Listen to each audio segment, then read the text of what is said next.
પણ જ્યારે મારે વાત કરવી છે ત્યારે કે તમે માટીના નાના નાના રજકણ જોયા છે. તમે હું ગામડાના અંદર નળિયાના મકાનની અંદરથી મોટા થયા છે. આપણને ખબર છે કે નળિયું થોડુંક એવું ઉડી ગયું હોય ને એની અંદરથી ઓલું ચાંદડું પડે ને તો ચાંદડાની અંદર તમે લાઈનમાં જોવો ને તો તમને નાના નાના નાના નાના રજકણ દેખાય. આ દીકરીઓને નથી ખબર રજકણ કોને કહેવાય. હે આ બાને પૂછજો. તમે સામે બેઠા છો ને એટલે તમારો આજ બરાબર વારો પડવાનો છે. તમને એવું લાગે ને કે જગ્યા બદલવી છે તો આપણે બદલી નાખજો. પણ એ રજકણ છે ને એને તમે ગમે એટલા પકડો ને તો એ પકડાય નહીં, કારણ કે એની વચ્ચે સંપદ નથી. આપણો સમાજ એના માધ્યમથી મારે તમને એ કહેવું છે કે આપણો સમાજ કદાચ ગણતરી કેટલાય સમયથી થતી આવે છે ને એક જ આંકડો છે કે 40,000 થી 45,000 સંખ્યા ખરક સમાજની આખી દુનિયાની અંદર અલગ અલગ ખૂણે વસે છે. મેં તમને હમણાં એ સાવણાની વાત છે ને અધૂરી રાખી હતી. દીકરીને મેં પૂછ્યું હતું, ઘરની અંદર એ સાવણો છે નાળિયેરીમાંથી તમે ખૂબ મહેનતથી બનાવ્યો છે. આ વડીલોએ ખૂબ મહેનતથી તમને એક રાખ્યા છે. એમાંથી 1, 2, 5, 15 સળી જુદી પડે ને એટલે અંદરથી ઢીલો થઈ જાય ને પછી તમારે એને વારે વારે વાળીને ઠપકારવો પડે. આ ઠપકારવું ને એ સંગઠિત થવાનું કામ છે. અને એક જો નીકળતા જશો ને તો એ સાવણાનું અસ્તિત્વ મટી જશે. આપણે દુનિયામાં જ્યાં પણ છીએ, જે પણ સ્થળ ઉપર વસીએ છીએ, છેલ્લે મને એટલી ખબર પડે કે તમને કોઈનો અહીંયા અંદરથી એમ ન હોય ને કે હા મને આ વાતનો ગર્વ છે. ઘણાને રૂપનું ઘમંડ હોય, ઘણાને પૈસાનું ઘમંડ હોય, ઘણાને બાપદાદાને હારો વારસો મૂકી ગયા હોય ને એનું ઘમંડ હોય, ઘણાને બાપદાદાના નામ ઉપર કોઈ સ્મારક કે કોઈ રોડ બનાવ્યા હોય ને તો એનોય તે એને ગર્વ હોય. પણ મને એટલી ખબર છે કે હું ખરક જ્ઞાતિનો છું અને આનું ગર્વ તો મને નાનું 5 વર્ષનું બાળક હોય ત્યાંથી લઈને મને 95 વર્ષના દાદા હોય ને ત્યાં સુધીનું હોવું જ જોઈએ. કારણ કે મૂળ આપણે વણિક પ્રજા અને રાજસ્થાનથી સ્થળાંતર કરતા કેટલી જગ્યાએથી આપણા વડવાઓ ફર્યા અને મૂળ છેલ્લે ઠેકાણું આપણું અહીંયા વાળુકડ સુધી પહોંચ્યા. આપણને આપણા ઇતિહાસનું ગર્વ હંમેશા માટે હોવું જોઈએ. અને કદાચ જો તમે સોશિયલ મીડિયાના માધ્યમથી જોડાયેલા હશો તો ભવાન પટેલની એક વાત હું કરું છું ધારગણી ગામની અંદર કે મને પણ મારી 7 પેઢીના એક દાદા હતા ને એણે કંઈક સત્યને સમર્પણ કર્યું હતું અને ઇતિહાસની જૂજ ઘટનાઓ બની હતી ને એમાંની એક ઘટના મારા વડવાઓની છે. તો એનું ગર્વ અત્યારે હોય તો આપણી જ્ઞાતિ એક એવી છે કે જે ખમીરવંતી છે. અને મેં સાંભળ્યું છે ને મેં વાંચ્યું છે ને મારા જ્ઞાન મુજબ કદાચ ખરક હોય ને એની ખેતી પણ વખણાય છે.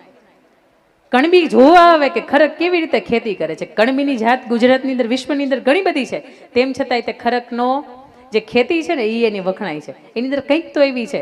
આ પ્રજાતિ, આ સમાજ એક એવો સમાજ છે કે જ્યાં કોઈની યાર બાંધવા બોલવામાં નહીં, પણ હંમેશા પોતાનો ઉત્કર્ષ કેમ થાય, અમારી વચ્ચે સંગઠન કેવું રહે, આના માટે કાર્ય કરે છે. અને એના માટે ગૌરવની વાત એ છે કે 40-45 હજારની વસ્તી છે, એમાંથી બધી વસ્તી આપણી પાસે છે નહીં, કોઈ કનેક્શનમાં નથી. અલગ અલગ દુનિયાની અંદર ઘણા બધા વસે છે.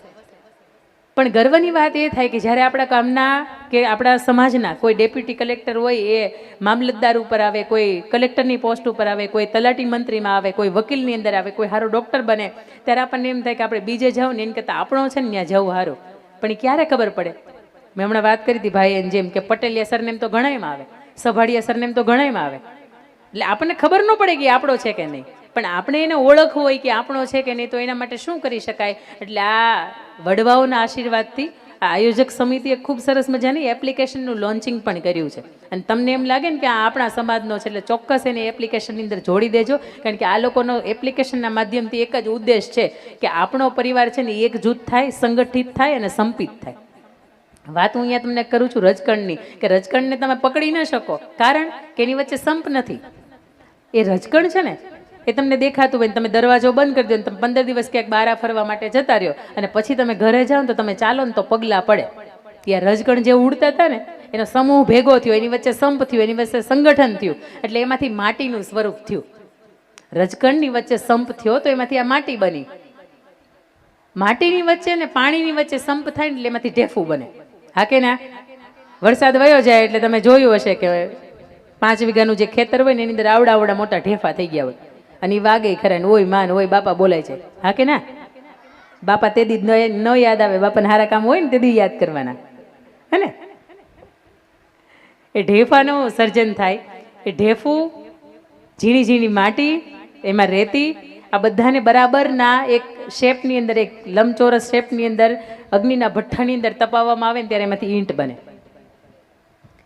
કારણ કે એ માટીનું સંગઠન થયું, એમાંથી ઈંટ બની. આ ઈંટ, ઝીણી રેતી, પાણી ને સિમેન્ટ આ બધાને ભેગું કરવામાં આવે, આ બધાની વચ્ચે સંગઠન થાય ને તો એમાંથી એક દિવાલ બને. હા કે ના? હા. તો તો એવી એક દિવાલ હોય, એવી બીજી 4 દિવાલ, ઉપરનું છત મોભારું અને નીચેનું ભોંયતળિયું, આ બધું ભેગું થાય ને એમાંથી શું બને? નહીં ભાઈ, આ ઘર નો કહેવાય ને મકાન કહેવાય. શું કહેવાય? મકાન. હજી એને મકાન કહેવાય. પણ મકાનમાં ઘર, તમે ગુજરાતી ભાષાની અંદર તમે સર્ચ કરો ને કે મકાનનો સમાનાર્થી શું છે, તમને ઘર મળે. સમજો. પણ ઘર કેમ બને ને એની વાત મારે તમને અહીંયા કરવી છે કે આ બધી 4 દિવાલ, ઉપરનું છત અને નીચેની ભોંયતળિયું, આ બધું ભેગું થાય ને તો એમાંથી હજી મકાન બને, એનું વાસ્તુ પૂજન થાય, એમાં કુંભગળો મુકાય. પણ એ મકાનની અંદર રહેનારા 4-5 સંબંધો હોય, બાપ દીકરીના સંબંધો હોય, બાપ દીકરાના સંબંધો હોય, બે દંપતીના સંબંધો હોય, સાસુ વહુના સંબંધો હોય, બાપ દીકરાના સંબંધો હોય, એના બધાય સંબંધોની વચ્ચે પ્રેમ, હૂંફ, લાગણી અને સંવેદના, આ 4-5 તત્વોનું સમન્વય હોય ને તો એમાંથી સાહેબ હજી મકાનમાંથી ઘર બને. બાકી કેટલાની આખી જિંદગી પૂરી થઈ જાય ને હજી મકાનના મકાન જ રહે, ઘરમાં ભળતું જ નથી. ઘરમાં 5-7 વ્યક્તિ રહેતા હોય ને એક કહે ને એનો પડો બોલ ઝીલાતો હોય ને તો એને ઘર કહેવાય, બાકી મકાન જ છે. ભીતડા તો બધા ત્યાં ઊભા છે, પણ એ ભીતને મકાન બનાવવામાંથી, મકાનમાંથી ઘર બનાવવામાંથી એના માટે મહત્તમ પ્રયત્ન કરવો પડશે ને તો એ આપણે કરવો પડશે. સાસુબાનો કામ છે બોલે, અરે આખી જિંદગીના હાહુની સામે નથી બોલ્યા એટલે તમને બોલે, એમાં નવાય નહીં. એના બોલવાથી તમારું શેર લોહી કંઈ ઉતરી નથી જવાનું, એના બોલવાથી તમારા નેલ પોલિશની માથેનો જે રંગ છે ને એ કંઈ ખરી નથી જવાનો, અને એના બોલવાથી તમારો ચહેરો ઘડીક વાર કાળો થશે, પાછો હતો ને એનો મેકઅપ પાછો આવી જાય. એના બોલવાથી કાંઈ ફેર નથી પડવાનો, પણ એના બોલવાના પછી તમારા બોલવાથી ઘણો બધો ફેર પડવાનો છે. કારણ કે તમારો ચહેરો જોઈને આ લોકોને એના કામ ધંધે જવું હોય, તમારો ચહેરો જોઈને આ લોકોને એને ભણવા જવું હોય, એટલે તમારો ચહેરો જેટલો ખુશનુમા હશે ને એટલું દી એનું બેસ્ટ અને યોગદાન પોતાનું શ્રેષ્ઠ રીતે આપી શકે. એટલે ઘરની અંદર જેટલા પણ સંબંધો છે એની વચ્ચે સ્નેહ હોય, એની વચ્ચે સંપ હોય, એની અંદર હૂંફ હોય ને એની વચ્ચે પ્રેમ હોય ને તો જ એને ઘર કહેવાય. અને દુનિયાની અંદર એક વખત સર્વે થયો કે વિશ્વની અંદર સૌથી વધારે આનંદની ક્ષણ કઈ છે? What is the greatest Joy upon this અર્થ? આ દુનિયાની અંદર સૌથી વધારે આનંદની ક્ષણ કઈ છે? તો એની અંદર વિશ્વની ટોપ 10 યુનિવર્સિટી એટલે હાર્વર્ડ યુનિવર્સિટી, કે ટોપ 10 યુનિવર્સિટીમાં એનું નામ આવે. હાર્વર્ડ યુનિવર્સિટીની અંદર સતત 8 વર્ષ સુધી એ સર્વે થયો. 1 લાખ લોકોની વચ્ચે, દરેક જ્ઞાતિ, દરેક જાતિ, દરેક સંપ્રદાય, દરેક ધર્મની વચ્ચે આ એક સર્વે થયો. અને સર્વેની અંદર એવું પૂછવામાં આવ્યું કે તમને સૌથી વધારે આનંદ કઈ વાતમાં મળે? આ દુનિયાની અંદર સૌથી વધારે આનંદ તો કે અમને તો કોઈક સરસ મજાનો 15 તોલાનો હાર પહેરાવી દે ને બેન, અત્યારે 1.5 લાખનું તોલું, 1.5 લાખનું તોલું, અને કોક એમ કહે ને કે હા તમને 15 તોલાનો આ દિવાળી હાર કરવાનો, અમને સૌથી વધારે આનંદ મજા આવે એમાં આવે. ઘણા આનંદમાં ફેર હોય. આ દીકરીઓને પૂછે ને કે તમને આનંદ હેમાં આવે, એટલે કે મારો પહેલો નંબર આવ્યો તો સરસ મજાની ટકાવારી આવીને મને અહીંયા સન્માનિત કરીને મને ભલે નાનકડી એવી ગિફ્ટ આવી, મને આનંદ એની અંદર આવે. આ બધાને પૂછો ને તો એમ કે બેન તમે તમારી રીતે બોલ્યા કરો, અમે અમારી રીતે અહીં બેઠા છીએ. કારણ કે અમારે વિષય બહારની હવે વાત જાય છે, અમે કાંઈ હજી પરિવારમાં આવતા નથી, અમારા થકી કેટલાયને વાંજ્યા મેળા છે એ ભાંગી ગયા છે, એટલે અમે અમારું કામ અહીંયા વાતો કરીએ છીએ પરસ્પર, અમે બરોબર જ કરીએ છીએ. અમને આનંદ આની અંદર આવે છે. અહીં અમને કદાચ મંચ ઉપર પૂછો ને કે તમને અંદર આનંદ હેનો આવે તો કે બોલવાવાળા બોલ્યા કરે, સાંભળવાવાળા સાંભળ્યા કરે, પણ અમને સારો ટાઢો પવન આવે છે ને એનો આનંદ આવે. પાછળ ઘણા બેઠા છે ને એને પૂછો ને કે તમને અંદર હેની અંદર આનંદ આવે તો કે હા આ બાજુ કંઈક બને છે ને એની હમણાં રસોઈમાં બની જાય, દાળની શાકની વઘારવાની સુગંધ બહુ સારી આવે છે કે એની અંદર આનંદ આવે. આનંદ છે ને દુનિયાની અંદર બધાનો અલગ અલગ જગ્યાએ આવે. ઘણાને એમ કે બેનને લઈ આવે ને રાજભા ગઢવીને લઈ આવે તો ન હવાર સુધી મોજ કરત. અમારો આનંદ એની અંદર હતો. આવતા વર્ષે આપણે વિચારશું કે રાજભા ગઢવીને હું કહી દઈશ કે તમને વાળુકડ જવાનું આમંત્રણ છે એટલે આવજો. પણ બધાનો આનંદ છે એ અલગ અલગ આનંદ છે. અને રાજભા ગઢવી ના પડે ને તો એક સરસ મજાની સ્ક્રીન મૂકજો ને જે દિવસે આ તારીખમાં જે દિવસે જ્યાં લાઈવ પ્રોગ્રામ હોય ને આપણે અહીં સ્ક્રીન કરજો ને સવાર સુધી આપણે ડાયરાનો આનંદ લેજો. આનંદ તો ગમે ને મળે ને તમને, કંઈ જરૂરી નથી કે વ્યક્તિને હયાતી જ હોય. વરસાદ તમે ટીવીમાં જુઓ કે સ્પર્શો તમને વરસાદનો આનંદ સરખો જ મળવાનો છે. તેમ છતાંય તો દુનિયાની અંદર હાર્વર્ડ યુનિવર્સિટીએ સતત 8 વર્ષ સુધી 1 લાખ લોકોની વચ્ચે સર્વે કર્યો કે દુનિયાની અંદર કઈ એવી વાત છે કે જેમાં સૌથી વધારે આનંદ આવે. અને એ 8 વર્ષના સમયગાળા પછી એનું રિસર્ચ પેપરની અંદર એવું લખાયું કે 66% દુનિયાની અંદર જેટલા પણ અમે લોકોનો સર્વે કર્યો ને એમાંથી 66% લોકોનું એવું કહેવા છે કે જે વ્યક્તિને તમે ગમો છો અથવા તો જે વ્યક્તિ તમને ગમે છે, જે એકબીજાની વ્યક્તિ ગમે છે એની સાથે બેસવું, એની સાથે ઉઠવું, એની સાથે સુખ દુઃખના પળો છે એ શેર કરવી અને એની સાથે જમવું અને એના ખભામાં ઉપર માથું રાખીને રડવું, આ દુનિયાનો સૌથી શ્રેષ્ઠમાં શ્રેષ્ઠ આનંદ હોય ને તો અહીંયા છે. તમને નથી લાગતું કે અત્યારે આપણે એ આનંદમાંથી પસાર થઈ રહ્યા છીએ? કારણ કે આપણા ગમતું, એક વખત તમારી બાજુમાં જે જોવો, તમારી બાજુમાં બેઠેલું પાત્ર છે ને તમારું ગમતું જ પાત્ર બેઠા, એક વખત જોઈ લો.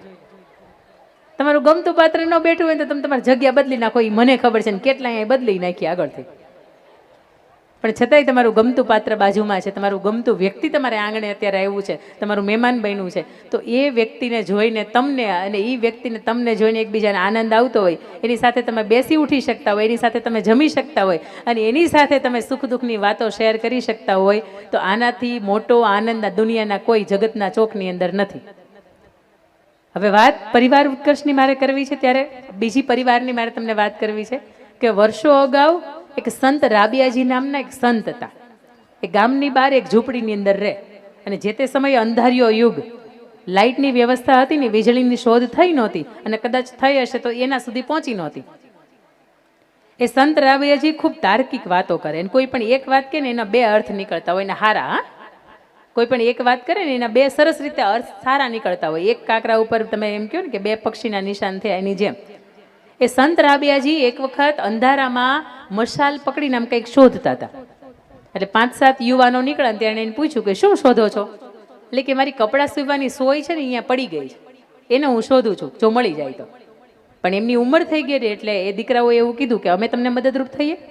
તો કે હા, તમે આટલી સરસ મજા મારી મદદ કરતા હોય તો મને તો ગમશે. એટલે સંત રાબિયાજીને એ વ્યક્તિએ પૂછ્યું કે અમે તમારી કઈ જગ્યાએ સોય ખોવાણી? તો કે અહીંયા ખોવાણી છે. અડધી કલાક સુધી એની સોયને ગોતી પણ એમાંથી કંઈ મળી નહીં. એટલે પાછા ઓલા 4-5 જુવાનિયાઓ હતા ને એ હારે થાકી ગયા.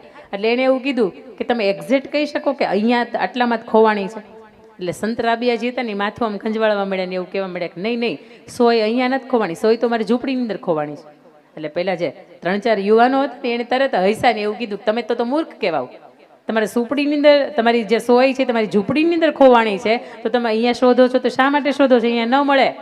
અને તે દિવસે સંત રાબિયાજી ખૂબ મજાની વાત કરે છે કે હું મૂર્ખ એક નથી, આખી દુનિયા મૂર્ખ છે. કારણ કે જે સુખ, જે શાંતિ, જે સંપત્તિ ને જે આનંદ ઘરના ચોકની અંદર ખોવાયો છે ને એને આપણે ગોતવા માટે દુનિયાની બહાર જગતના ચોકમાં માટે નીકળ્યા છીએ.